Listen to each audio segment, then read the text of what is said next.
Hello जी, अस्सलाम वालेकुम। I hope आप लोग सब खैर खैरियत से होंगे और welcome to the important market updates. इस वक्त सुबह के यहाँ पर आपके पास जो है वो 9:20 हो रहे हैं और डेली क्लोजिंग भी हो चुकी है। और क्या अपडेट है मार्केट के, आप ये सब चीज़ें मैच्ड अप देख रहे होंगे। Actually I am in travelling और मैं यहाँ पर आपको अपडेट्स प्रोवाइड कर रहा हूँ। और यहाँ पे क्या बीटीसी की जो है वो अब इंपॉर्टेंट अपडेट्स हमारे पास जो है वो निकल कर आ रही है। क्या ऑल्ट्स हमारे पास ऐसे ही चलेंगे, क्योंकि एक चीज़ मैंने अभी सुबह देखी, जब यहाँ पे बीटीसी के अंदर हमारे पास एक 4 आवर्स के अंदर जब आप चार्ट देखें यहाँ पे, जब यहाँ पे एक छोटी मोटी सी जब आपके पास विक्स लग रही थी ना, खाली बीटीसी का चार्ट अगर मैं यहाँ पे आपको ओपन करके दिखाऊं, तो जब यहाँ पे एक छोटी मोटी विक्स लग रही थी जिसमें बीटीसी हमारे पास $47,200 से लेके $46,100 के ऊपर रिट्रेस होता है, जो कि ऑलमोस्ट $1,000 का डम था। ठीक है, इसमें क्या हुआ, ये जैसे ही आया स्क्वीज, इसमें हमारे पास जितने भी ऑल्ट्स थे, ठीक है, जितने क्वालिटी ऑल्ट्स जिनके अंदर मैं मोस्टली यहाँ पे ट्रेड्स करता हूँ, आप लोगों को भी कहता हूँ कि आप लोग उनके अंदर ट्रेड्स कर सकते हैं। जैसे पीएचबी हो गया, ठीक है, बर्गर डी हो गया, या अगर थोड़ा हाई कैप्स की तरफ आ जाए तो आपके पास डॉट हो गया, मैटिक हो गया, उन सब ने यहाँ पे आपके पास जो वो 4-4, 5-5% की जो वो विक्स थी। और आई थिंक अब आपको वो चीज़ समझ में आ रही होगी जो मैं आपसे कह रहा हूँ कि ऑल्ट्स के अंदर ट्रेड करना इस वक्त जो है वो रिस्की है। और फिलहाल 1-1.5 हफ्ता ऑल्ट्स के अंदर ट्रेडिंग जो है वो आप लोगों ने अवॉइड करनी है। यहाँ पे ये हो रहा है कि देखो मार्केट जा रही है ऊपर साथ साथ, लेकिन बीच में आपको साथ साथ मैनिपुलेट भी जो है वो किया जा रहा है। अब जहाँ पे आपके पास ये वाली जब विक लगी थी, तब उस वक्त मुझे काफ़ी ज़्यादा मैसेजेस आया था कि मुबशिर भाई यहाँ पे मेरा जो पोर्टफोलियो है वो खाली हो चुका है,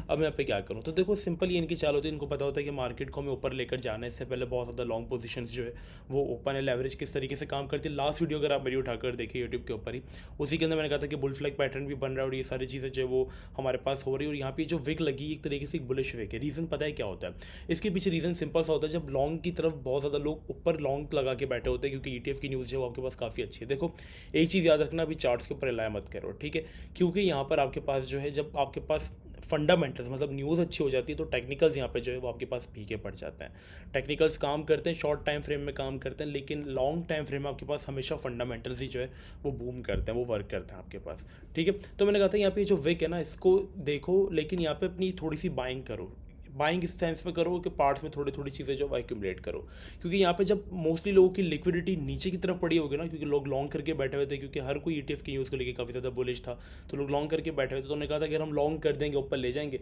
तो उन्होंने जो हमसे लेवरेज ली उन्हीं का फ़ायदा है, हमारे जेब में तो कुछ आएगा नहीं, बस उनकी कुछ ट्रेडिंग फीस या फंडिंग फीस हमारे पास आ जाएगी। क्यों, इनको अगर हम लिक्विडेट करते हैं, जब ऊपर के लोगों का लिक्विडिटी रेट हमारे पास बढ़ जाता है, तो वो क्या करते हैं, एक विक देते हैं नीचे की, जिसमें ऑलमोस्ट उन्होंने देखा कि $800 मिलियन की जो पोजीशन थी वो उन्होंने यहाँ पे लिक्विडेट की। अगर वो लोग ऊपर ही ले जाते तो यहाँ पे ऑलमोस्ट $350 से $400 मिलियन की लिक्विडेशन होती, लेकिन जहाँ ज़्यादा लिक्विडिटी होती है मार्केट हमेशा वहीं जाती है। तो उन्होंने क्या किया, पर लोगों को लिक्विडेट किया 800-900 मिलियन की, ऑलमोस्ट $1 बिलियन की इन्होंने लिक्विडेशन की। और लिक्विडेशन को हंट करने के बाद फिर उन्होंने वापस मार्केट को जो है वो अपवर्ड मूवमेंट के अंदर जो है वो ले गए। इस बीच इन्होंने काफ़ी ज़्यादा यहाँ पे मैनिपुलेटिव मूव्स दी आपके पास, जिसमें हम देख रहे थे कि बीटीसी आपके पास कभी यहाँ पे ऑलमोस्ट चलते चलते अचानक से एकदम से आपके पास 45,000 से अगेन 42,000 के विक दे देता था, उसमें ऑल्स आपके पास 10-20% गिर जाते थे। फिर ये छोटी मोटी जो विक्स लग रही थी आपके पास मार्केट का जो थी, वो काम आपके पास जो थी वो ख़राब कर रही थी। ठीक है, अभी भी अगर हम ऑल्ट्स को देखेंगे तो कल बीटीसी हमारे पास ऑलमोस्ट, अगर आप यहाँ पे देखेंगे एनालाइज करके, तो यहाँ पे ऑलमोस्ट आपके पास बीटीसी 8% तक पंप हुआ है, लेकिन आपके पास किसी भी एक ऑल्ट मुझे दिखा दे जिसमें एक अच्छी मूव आई हो।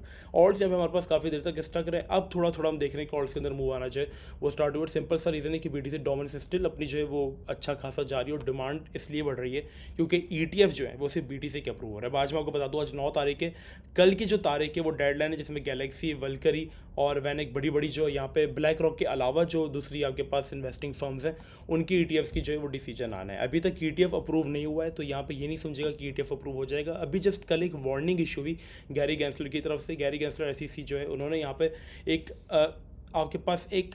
उन्होंने लोगों को वार्न किया कि क्रिप्टो में ट्रेडिंग करना जो है वो काफ़ी ज़्यादा रिस्की होता है, और वो शायद इसलिए लोगों को आगाह करना चाह रहे थे क्योंकि जब ईटीएफ अप्रूव होंगे बीटीसी के, तो ये जो बड़ी बड़ी फर्म्स है ये अपनी बिटकॉइन की ईटीएफ्स की एडवर्टाइजमेंट्स करेंगे। तो जब एडवर्टाइजमेंट्स करेंगे तो लोग अपना अंधा पैसा लेकर जो है वो इनके अंदर इन्वेस्ट करने आएंगे। तो शायद उनको पता है कि अब यहाँ पे ईटीएफ्स अप्रूव होंगे, तो उसको उस सेंस में लोगों को यहाँ पे वो वार्न करना चाह रहे थे कि जब बीटीसी का ईटीएफ अप्रूव भी हो जाए, तो भी एक चीज़ आपने दिमाग में ये चीज़ रखनी है कि बीटीसी जो है वो स्टिल वॉलेटाइल चीज़ है, और इसके अंदर रिस्क मैनेजमेंट के साथ आपने जाना है। तो एक वार्निंग इशू हुई और कुछ इंसाइडर्स निकल कर आएंगे यहाँ पे जी हो ही जाएगा ईटीएफ अप्रूव। तो यहाँ पे बीटीसी के अंदर हमने कल मूव देखी, और देखो डिमांड क्या होती है, बीटीसी की डोमिनेंस जो होती है वो बीटीसी की डिमांड होती है। इट मीन्स कि जब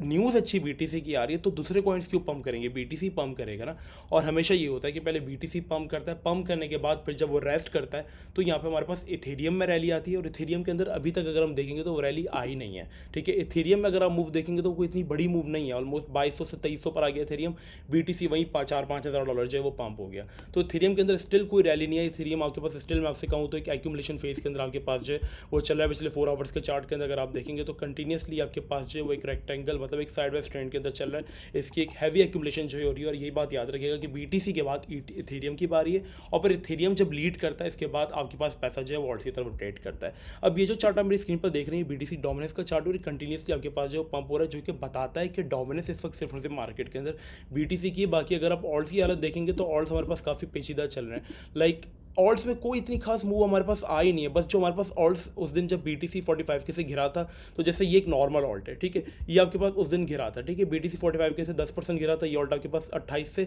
30% क्रैश कर गया, और 30% से थोड़ी सी शायद आप कह लेंगे तो रिकवरी की अपनी एक्चुअल प्राइस पर भी नहीं आया। वहाँ तक इसको आने के लिए भी कंटिन्यूसली अगर आप कहेंगे तो इसको वहाँ से तक आने के लिए भी इसको भी यहाँ पे जो है वो पंप होना है अपनी सिर्फ उस प्राइस पर जिस पे बीटीसी आज से एक हफ्ता पहले मौजूद था, तो इसको 25% की रैली देना मस्ट है, ठीक है। तो हर ऑल्ट की यहाँ पे इस वक्त यही हालत है। जो छोटे छोटे कॉइन्स है जिनके यूज़ केसेस है बीटीसी के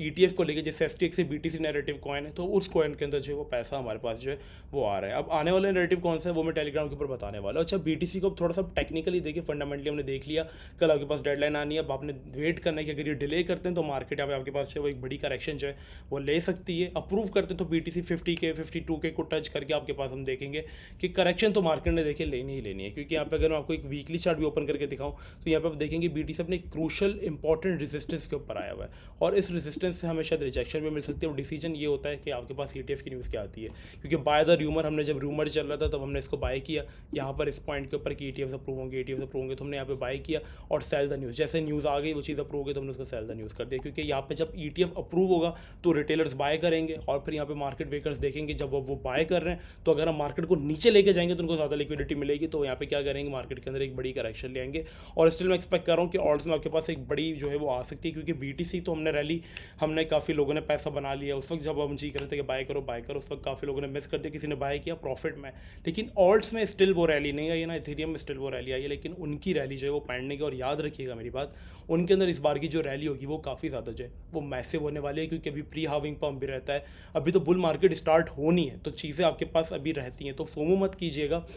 आराम से अपना रिस्क मैनेजमेंट करके आप लोगों ने जो वो ट्रेड करनी है। करंटली टेक्निकली देखें तो बीटीसी अपने पास एक इंपॉर्टेंट रेजिस्टेंस के ऊपर यहाँ पे ट्रेड हो रहा है। अब ये बात आपने याद रखिएगा, जब देखो लास्ट टाइम भी बीटीसी कंटिन्यूसली पंप हो रहा था, ठीक है, पहले हमारे पास इनिशियल कॉइन ऑफरिंग मतलब ICO था जो कि इस रैली को लीड कर रहा था, मतलब इनिशियल कॉइन ऑफरिंग मार्केट के अंदर एक नहीं आई थी, जिसके अंदर लोग क्या करते थे, लॉन्च होने से पहले कॉइन्स को बाय करते थे, तो ये चीज़ क्रिप्टो में लोगों को काफ़ी अट्रैक्ट कर रही थी, मीम कॉइन्स ने लोगों का क्रिप्टो की तरफ काफ़ी रुझान लाया। तो क्या हुआ, बीटीसी के अंदर एक रैली आई, लेकिन कंटिन्यूसली रैली जब आई तो इसके बाद भी बीटीसी ने जो है वो ऑलमोस्ट इसी नियर बाय एरिया की तरफ से जो है वो मतलब आपके पास 43-45,000 से जो थी वो यहाँ पे आपके पास एक करेक्शन ली थी, और बुल मार्केट के अंदर भी आपके पास जो थी वो ऑलमोस्ट 30-40% तक की करेक्शंस आती थी। लाइक अगर आप यहाँ पे बात करें तो यहाँ पे एक बुल मार्केट चल रही थी, ठीक है, ऑलमोस्ट बीटीसी जो था वो $64,000 से क्रैश किया था $30,000 के ऊपर 53%, और अगले ही कुछ 1-2 महीनों के बाद जो है वो बीटीसी वापस जो है अपना नया टॉप बनाकर आया ऑलमोस्ट 70,000 के ऊपर, ठीक है। तो आपके पास करेक्शन आएंगी, आप ये समझ कि आपने चांस मिस कर दिया तो आपने कोई चांस मिस नहीं किया, करेक्शन आपके पास स्टिल पॉसिबल है, ETF अप्रूव होगा 50K तक भी जा सकता है, इसके बाद मार्केट आपके पास थोड़ा सा जो है वो नीचे भी आ सकती है, करेक्शंस लेगी, लेकिन उस बीच में जो आपने ऑल्ट्स में आपको बताऊँ वो आपने ज़रूर एक्यूमुलेट करना है। तो चैनल को सब्सक्राइब करना मस्ट याद रखिएगा, ठीक है। मिलते हैं आप लोगों से नेक्स्ट वीडियो में, अपना बहुत ही ज़्यादा ख्याल रखिएगा, जब तक के लिए आप सबको अस्सलाम वालेकुम व रहमतुल्लाह, ठीक, सब्सक्राइब मस्त कर देना यार।